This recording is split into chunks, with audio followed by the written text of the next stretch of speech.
Hi, everyone. Hi, yes, how are you Hello, doing? I'm good, thank you. Sorry, guys, for starting a bit late. Sorry Don't about that. worry. My Yes, some fault. things happen. Yes, it Yeah. was my fault. Few things came up. Yes, Yeah, and how are you you usually doing have too? emergencies, so that's no problem. I'm doing fairly okay. It was a lot better than last week. Yeah. But yeah. The only thing is that I am a bit peeved. Yes, really You're peeved. peeved. Oh no. Yeah, What's you what's saw the title, right? You saw the what's title. what's what's got you peeved? This bigoted sociologist is just trying to marginalize LBGTQ plus here in Barbados Oh, and here we impose go. all of her dogmatic um, beliefs on everyone. And she's ashamed of a sociologist, supposed to be a doctor in sociology, but clearly a lot of things that she's saying does not match up to sociological evidence and research, even though she will claim it is. But clearly, you can see her dogmatic, the Christian dogma coming through. Mm-hmm. Yeah. So there's an article that she posted recently, Saturday, the 25th of February, Yes. um, in the Daily Nation newspaper here, the main newspaper. And it is sad and pathetic. Oh But no. yeah. So what we're going to do, we are going to look at that article and some things that she said on Facebook too, in relation to all of this stuff So about declining birth rates. She's blaming the declining birth rate on the LBGTQ plus. wow. No, let's just say hello to the people in the chat. Look Yep. out Oh for number yes. Oh one. yes. And Oh, guys, for number one was what? Huh? look out S. for number one was He first. was first. Yeah. Yeah. And he Oscar. says somebody's going to be really jealous or No, he's not going to be jealous. Steve McRae manager has been missing in action, so wow. he's been missing in action. Wow. Can somebody send out a send out a notice Notice. that he is wanted? Someone get him, please. Huh? He has been Oh, missing in action for some missing time the now. action for some time. Oh, yes. And stupid monkey philosophy is here. Hi. Stupid Hi. philosophy. Stupid Oh, monkey. yes. What's the name? Stupid monkey Monkey philosophy. philosophy. Oh wow. So guys, we're streaming on Phil's channel. Phil has asked me to come on his channel to stream this. But we've linked it to my channel so that we get you all to shift base over to Yeah. Phil's, and we will stop this one on my channel in a second. Uh, and please make sure it what last time I made that mistake of Oh, yes. so You're hopefully I don't pressing it make the wrong. same mistake this time around. So yes. Right. Yeah, yeah. Yeah, I think it's because the thing is so close to the end broadcast Mm-hmm. link. You might have meant to press the down arrow and accidentally press the end broadcast. Yeah, I pressed That's the something. only way. Well, yeah, it will be in the end broadcast. That's the because it is close to that. You accidentally, if you don't click on the down arrow properly, it will do that. Yeah, but anyway, we we have I don't know. It's really sad when you have persons who supposed to have certain credentials in certain fields, and because of their faith, because of their belief, they let their belief trump the actual research, and they co-opt their belief. They try to fit research to fit their belief. And this is what we're having here. So I'm going to pull up the article. Okay. Let's see, I have to pull it up from. Okay, I saved it on the computer. So, as I said, it's a article that she wrote, a letter she sent into this to the main news paper here, right? Called the Daily Nation. So let's see where I can find that. I'm not a real philosopher. I just play one on YouTube.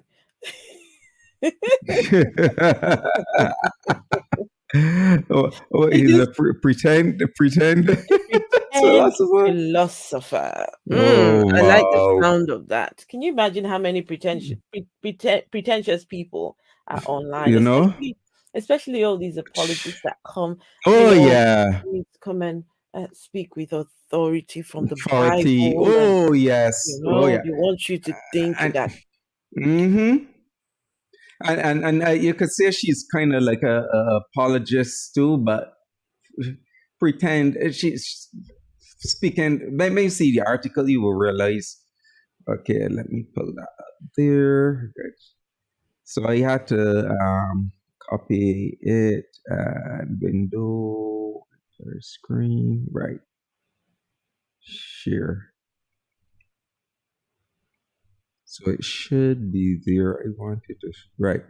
I don't know. I will have to read it because it's kind It's of quite small. small, right? Basically, is this person who's supposed to be a doctor in sociology, but she owns or part of some charitable organization here. It has to do with faith and family or something like that.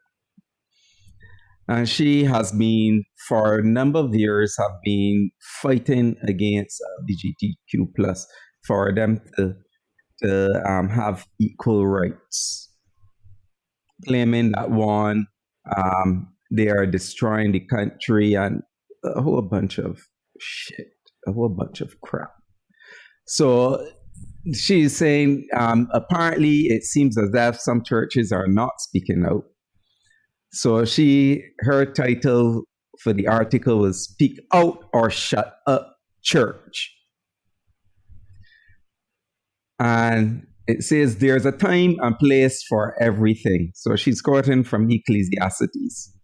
Oh no, not Ecclesiastes 3. ecclesiastics. Not ecclesiastics. Oh, Uh, a time to born, a time to be born, to and be a time born, to a die. time to die, a A time time to to have eat. a time to have a poop, and a time to Yeah, I was just going to say that. Jesus, a time to do this, Do and a this, I time do to that. do. Oh boy. So she's Ecclesiastes 3:7 tells us that there is a time to keep silent, I don't but it care what also tells us that there's a time to Ecclesiastes speak. says. I don't care what It's, Ecclesiastes is. Jesus. hi, hi apostasy. Hey, apostasy. Hello, hello. Welcome, welcome. Uh, yeah, so she says this she's saying that there's this time using the Ecclesiastes, trying to say, oh, there's this time to be silent and time to speak, and now is the time to speak up and let your voice be heard and be counted. But that's, you see, she's doing it from her own dogmatic position, Perspective. trying to Yeah. impose her dogma, her Christian dogma on everybody else. Whereas the LBGTQ plus is not trying to impose dogma or anything like that or anyone. They're just asking for equal rights because they are human beings and they have rights too. But you have these Christians who feel that it is their God given right, and they believe that with all their heart, to impose their dogma on everyone else in the country and screw everybody else. And it's sad. And it's sad that some politicians fall for this crap. promote this sort of crap too. So apparently, she said the question before the church is, what time is it? And she's now saying it is time to separate people from politics, to be compassionate towards LGBT. She then put on the Q. Hi, T-Lex. Welcome. And Gary Gary, is passing Chris through. Presley. Welcome. Right, so she's saying compassion, but as we can go through, we are going to see no compassion is not in there. That's bare rhetoric, as usual. Oh, love the sinner but hate the sin, and that don't usually comport or work together really and truly, because the rhetoric and what happens, I love you, but yet they want to withhold rights of these, claiming that one, they are rebelling against God, and so if the country put these laws in place to for the rights of these LBGTQ plus, that they're destroying the country, and God would turn it back on the country. The usual. Hi, Bree, welcome. Veiled Rose, welcome.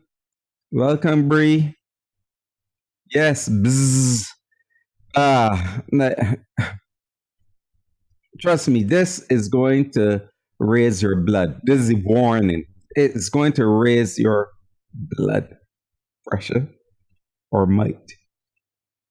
But anyway, right. So she says, it is time to separate people from politics, to be compassionate towards LGBT, but to stoutly resist and expose the international anti-God rebellion.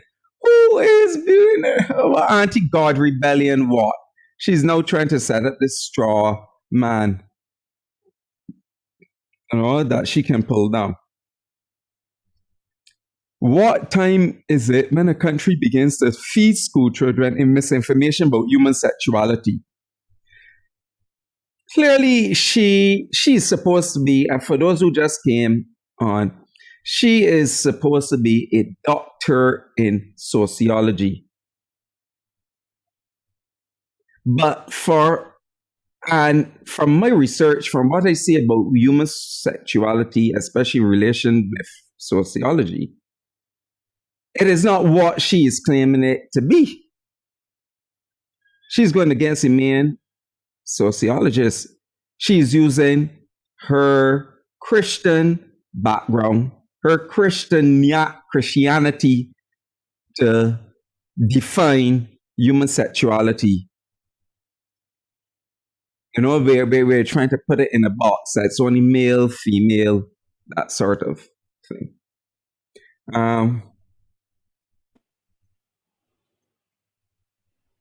Right. So she's saying that the country is feeding school children misinformation about human sexuality. Okay, let me give a little background there.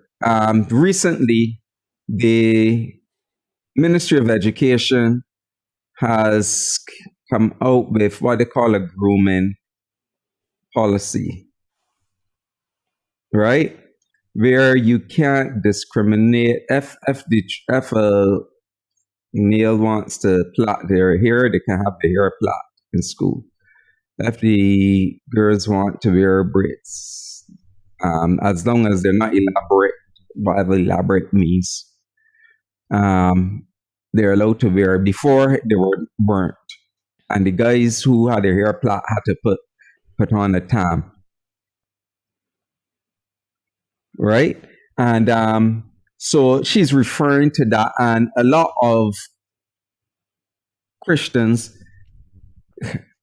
even within my school, when they heard that this thing was in the works, their thing was, oh, they're gonna allow the boys now, if they want to wear a dress, to wear a dress. If a girl want to wear the male things, they can wear the male stuff. And she's going on that same thing. But whether or not that's the case, the point is it is about equality, dealing with gender, whatever, whoever they want to identify as. But the main thing was that children will not be discriminated based on here and that stuff, right? So she's saying that these people are spreading misinformation about human sexuality. So I have a question for her. What is her definition or her usage of human sexuality? Because from what I have found online about from the sociological aspect, human sexuality basically is, let's see, right. Human sexuality, as observed and defined by most sociologists, is the way people, and I quote, the way people experience and express themselves sexually. Right? But let's see how she's using this term or misrepresenting human sexuality. She says, what time is it when a country begins to promote, legalize, and celebrate sin? So for her, this sin thing is the LBGTQ stuff, or saying, trying to educate children on that there are different genders and so on, not just two. All right, so that is how she's viewing it. And then the thing is, basically what she's saying, because sin, there's nothing such as sin. The Bible's definition of sin, basically, or sin in religion, is usually a missing of the mark and the standard that their God have set, whether moral or immoral, from our point of view. Right? So she is claiming that it is a sin to be LBGTQ or to practice or to be, be that. But she said, you see, she got straight to, based on biblical principles about the Christian's role in society, it's time for Christians to speak out loudly, clearly, and persistently for the good of the country and the glory of God.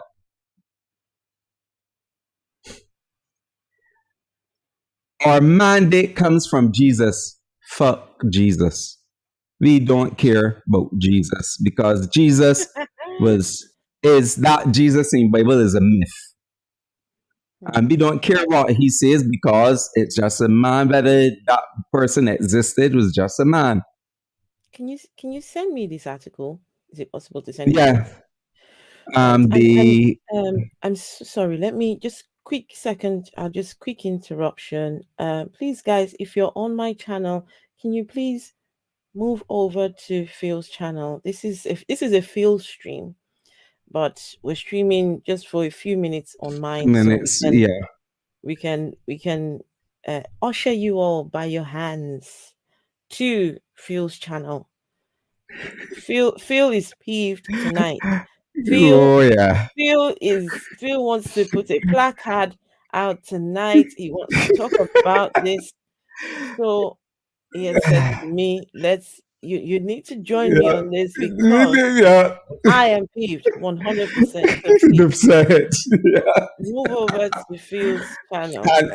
And because you spoke about this very same thing on your channel just the other night. When somebody, just the other day, when I saw this, someone in the Humanist Barbados sent the article, the clipping, in the group chat. And when I saw that, I said, but this is the very same thing that Esther just spoke about, and yeah, and so. And then I was peeved, and now I'm even more peeved. This one. Yeah. So you realize that she's focusing not on from a sociological point of view. She's doing it from her dogmatic, biblical point of view. So she don't care about anybody else, but it is what her thing says. And she say, "Oh, you gotta speak out loudly, clearly, for the good of the country." What good? Because what is happening here, when this happens, you are marginalizing people, you are traumatizing people, you are sending people towards suicide. Because now you make it even students. Oh, pardon? Sorry. So, question in the chat. How do I find Phil channel? Just give me a second. I'll put the link in the chat. Yeah. Feel sorry. You carry on. I'll put the link. Okay.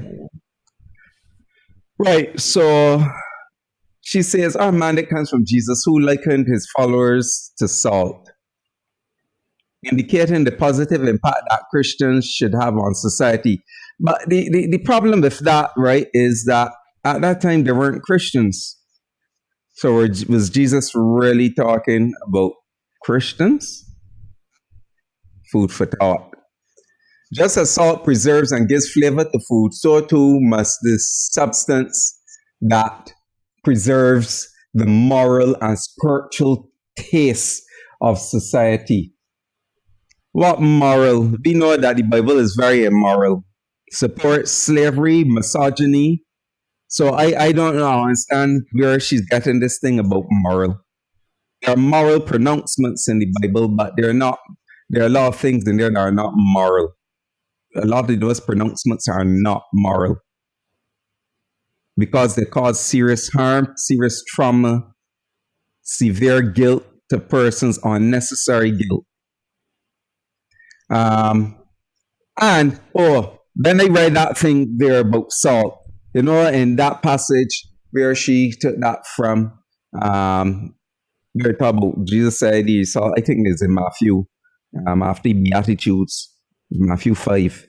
And he said, he salted the earth, and if the salt loses its savor or flavor, salt does not lose any flavor or savor. So Jesus was wrong. I can tell you he was totally wrong. I am a chemist. My main degree is in chemistry.